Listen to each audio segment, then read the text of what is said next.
এখানে আমি কিছু জিনিস নিয়ে এসেছি। এখানটা আমার দেখুন এক টুকরো পেঁপে আছে, আমি ছুলে ধুয়ে পরিষ্কার করে রেখেছি।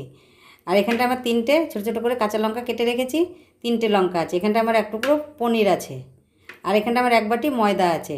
আমি এটা এই ব্রেডের সাহায্যে আমি এটা দিয়ে ঘষে ঘষে ব্রেড করে নেব। পনিরটাও ব্রেড করে নেব, পনিরটা আলাদা ব্রেড করব, পেঁপেটা আলাদা ব্রেড করব। ব্রেড করে ফিরে আসছি। দেখুন পনির আর পেঁপেটা আমি ব্রেড করে নিয়েছি। ব্রেড করে আমার এই যে 1 বাটি হয়েছে, আর পনিরটাও আমি সম্পূর্ণ ব্রেড করে নিয়েছি। এবার আমি ময়দাটা মাখবো, এগুলো সাইডে রেখে সেটা দেখাচ্ছি ময়দার মধ্যে কী দেবো। ময়দাটা সম্পূর্ণ ঢেলে নিয়েছি এই পাত্রে, আমি মাখবো বলে এই পাত্রে। আর দিয়ে দেবো স্বাদ অনুসারে নুন।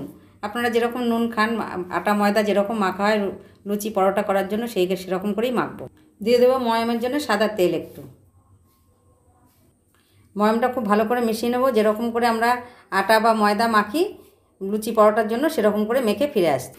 হয়ে গেল আমার ময়দা মাখা। এখন আমি খুব ভালো করে ঠাসিনি, আমি এখন এটা 10 মিনিটের জন্য রেস্টে রেখে দেবো। ততক্ষণে আমি গ্যাসে যাব, আমি ওই পুরটা বানাবো। আমি এটা পরোটা তৈরি করব, সেই কারণে এই যে ব্রেড আর করে রেখেছি পনির আর পেঁপে, সেটার একটা পুর তৈরি করব। চলুন এবার গ্যাসে ফিরে যাই। এটা আমি এখন ঢাকা দিয়ে সাইডে রেখে দেখুন ফিরে এলাম গ্যাসে।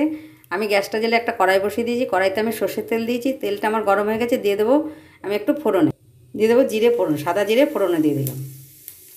একটু মিষ্টি সুগন্ধ পর্যন্ত অপেক্ষা করবো। মিষ্টি সুগন্ধ উঠে গেছে। আমি এখানে একটুখানি আদা ঘষণিতে ঘষে রেখেছি, সেটা দিয়ে দেবো সম্পূর্ণের মধ্যে। দিয়ে দেবো একটু কস্তুরি মেথি ফোড়নে। এখন খুব ভালো করে এটা মিশিয়ে নেবো। খুব ভালো করে মিশিয়ে নিয়েছি। আমি এখন দিয়ে দেবো এর মধ্যে যে পেঁপেটা আমি ঘষে রেখেছি, ঘষুনি দিয়ে সেই পেঁপেটা সম্পূর্ণ আমি এর মধ্যে দিয়ে দেবো। দিয়ে খুব ভালো করে মিশিয়ে নেবো। আমি এর মধ্যে দিয়ে দেবো একটু হলুদ, দিয়ে দেবো অল্প করে জিরের গুঁড়ো, দিয়ে দেবো একটু ধনের গুঁড়ো, কালারটা সুন্দর হওয়ার জন্য দিয়ে দেবো একটু কাশ্মীরি লঙ্কার গুঁড়ো, দিয়ে দেবো স্বাদ অনুসারে নুন, কেন আমার ময়দার মধ্যেও নুন দেওয়া আছে। সব উপকরণ খুব ভালো করে মিশিয়ে নেবো। বাচ্চারা তো পেঁপে খেতে চায় না, যদি পেঁপে এরকম করে দেন ওরা বুঝতে পারবে না যে আমরা কী দিয়ে কিসের পরোটা খাচ্ছি। কেন বাচ্চাদেরকে খুব ঝামেলা, পেঁপের তরকারি বা পেঁপে সেদ্ধ বা পেঁপে যদি কিছু করে দেন খেতে চায় না। যদি পেঁপে এইভাবে একবার করে ট্রাই করে দেখতে পারেন, আশা করি বুঝতে পারবে না। ওর অনেক বড়রাও আছে পেঁপে খেতে চায় না। এই টিফিনটা আপনারা অফিসে দিতে পারবেন বা স্কুলের টিফিনে দিতে পারবেন। আমি এটা একটুখানি ভাজা ভাজা হওয়া পর্যন্ত অপেক্ষা করবো। এই পর্যায়ে দিয়ে দেবো যে কাঁচা লঙ্কাগুলো কুচি কুচি করে রেখেছি, সেগুলো সম্পূর্ণের মধ্যে দিয়ে দেবো। দিয়ে খুব ভালো করে নেড়ে নেবো। পেঁপের থেকে একটা জল বেরোতে সেই জলটা শুকনো হওয়ার অপেক্ষা করবো। এই পর্যায়ে দিয়ে দেবো 1 চামচ চিনি।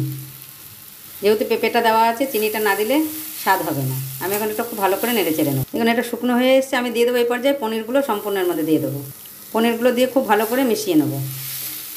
এই পর্যায়ে দিয়ে দেবো স্বাদটা বজায় থাকার জন্য বা একটু স্বাদটা বাড়ার জন্য আমি একটু চাট মশলা দিয়ে আমি খুব ভালো করে নেড়ে নেবো। এখন আমি গ্যাসটা বন্ধ করে এটা নামিয়ে ঠান্ডা করে ফিরে আসছি। দেখুন ময়দাটা আমি আরেকবার মেখে নিয়েছি, নিয়ে আমার 5টা লেচি হয়েছে। আমি এটা সাইডে রেখে আমার পুরটা ঠান্ডা হয়ে গেছে, সেটা নিয়ে আসছি। কী করে বেলে আমি দেবো এর মধ্যে সেটা দেখাবো। দেখুন এটা আমি একটু বাটির আকারে করব, যাতে আমি পুরটা দিতে পারি এর ভেতরে। বাটি করে ফিরে আসছি। দেখুন আমি বাটির মতন করে নিয়েছি। আমি এখানে 5টা ভাগ করে নিয়েছি, যেহেতু আমার 5টা পরোটা, তাই আমি এখন এটার মধ্যে ভালো করে চেপে চেপে দেবো। খুব ভালো করে এর মধ্যে চেপে দিয়ে হাত দিয়ে বুড়ো আঙুলের সাহায্যে চেপে চেপে আমি এর মধ্যে দিয়ে দেবো খুব ভালো করে। যদি না ফেটে না বেরোয় সুন্দর করে দিতে হবে। দেখুন আমি সম্পূর্ণ এর মধ্যে দিয়ে দিচ্ছি। সকলের কাছে অনুরোধ রইল লাইক দিয়ে পুরো ভিডিওটি দেখবেন। আর দেখুন এরকম করে মুখটা খুব ভালো করে মেরে দিতে হবে, নাহলে বেলার সময় ফেটে যেতে পারে। মানে এরকম করে দিলাম, দিয়ে হাতে করে এরকম করে গোল করে নেবেন। আর দেখুন আপনারা পনির আর পেঁপের পরোটা করে খেয়ে দেখুন। আপনারা তো পরোটা অনেক রকম করেই খেয়েছেন, আলুর পরোটা খেয়েছেন, ডাল পুরি খেয়েছেন। এরকম করে পরোটা করে আমি এরকম করে সবগুলো করে ফিরে আসি। দেখুন আমার সবগুলো রেডি হয়ে গেল। আমি এখন এটা একটা গোলা নেব, নিয়ে আমি এই চাকতার মধ্যে নেব, নিয়ে অল্প করে একটু ময়দা ছড়িয়ে দেবো, দিয়ে হাতের প্রেসারে চারোদিকে এটা ছড়িয়ে নেবো। নাহলে যদি আমি একটু হাতে করে এটা প্রেস না করি, তাহলে ফট করে ফেটে যেতে পারে। আর যতটা পারবো হাতে করে আমি এরকম চেপে চেপে সব দিকে যে পুরটা আছে পুরটা ছড়িয়ে দেবো। দেখুন বেলুনের সাহায্যে আমি এখন এটা যেরকম আমরা রুটি বেলি সেরকম করে বেলে ফিরে আসছি। দেখুন আমি এরকম রুটির মতন করে বেলে নিলাম। আমি এই একই রকম করে আর বাদবাকিগুলো বেলে ফিরে আসছি। দেখুন আমার সবগুলো বেলা হয়ে গেছে। এই লেচিটা একটু বড় করে নিতে হয়, নাহলে পুরটা দেওয়া হবে তো তাহলে ফেটে বেরিয়ে যাবে। আর এই খাবারটাও হেলদি খাবার, আমরা জানি পেঁপের গুণাগুণটা কতটাই। আর পনিরও খাওয়া খারাপ নয়। আপনারা এটা একটা খেলেই পেট ভরে যাবে জল খাবারে। চলুন এবার গ্যাসে ফিরে যাই। দেখুন ফিরে এলাম গ্যাসে। আমি গ্যাস একটা জেলে আমি ফ্রাই প্যান বসিয়ে দিয়েছি।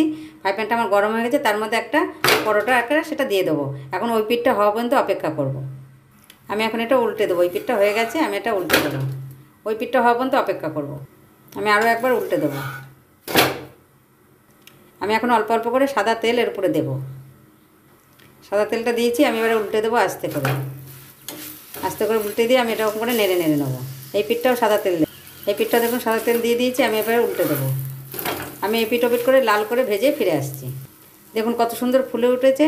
আমার এটা হয়ে গেছে, এটা নামিয়ে নেবো। আমি এই পিঠ ওপিঠ করে লাল করে ভেজে নিয়েছি, বাকিগুলো একই প্রসেসে ভেজে ফিরে আসবো। দেখুন কত সুন্দর হয়ে গেল পেঁপে দিয়ে পনির দিয়ে পরোটা। আপনারা এরকম করে খান, আশা করি খুবই ভালো লাগে। সস দিয়ে সার্ভ করুন। দেখুন আমি এখানে সস দিয়েছি আর এখানে পরোটা দিয়েছি।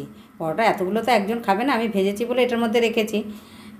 একটা পরোটা খেলেই পেট ভরে যাবে, মানে সকালের জলখাবারের। আপনারা অফিসে দিতে পারবেন, স্কুলের টিফিনেও দিতে পারবেন।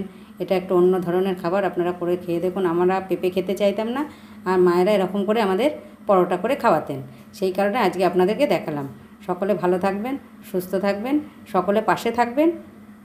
ধন্যবাদ।